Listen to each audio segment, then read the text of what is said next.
Welcome back to the channel. Today I wanted to show you what you can expect from Copa's latest, yes, the latest business class amenity kit. Please follow me on Instagram at Brandon Johnson 10K for behind the scenes looks at content that I will be reviewing in the future.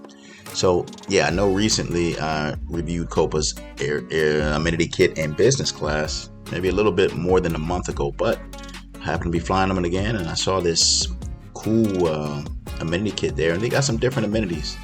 This Zen amenities they have, lip balm and lotion, so it's different. Take a look at the other one and you'll notice it's a bit different, and so is the packaging of some of the things. So you still have the eye mask, got the dental kit. This is now in a white packaging, so I'm gonna guess those are upgraded amenities, maybe a limited edition design they have on their amenity kits, which is pretty cool though.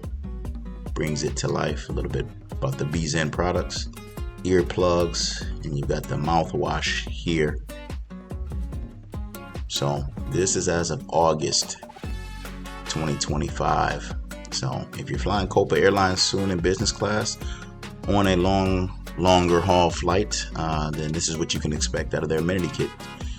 As always, I appreciate you watching. Please hit the like button, subscribe to the channel if you haven't already, and share this with a friend. Thank you.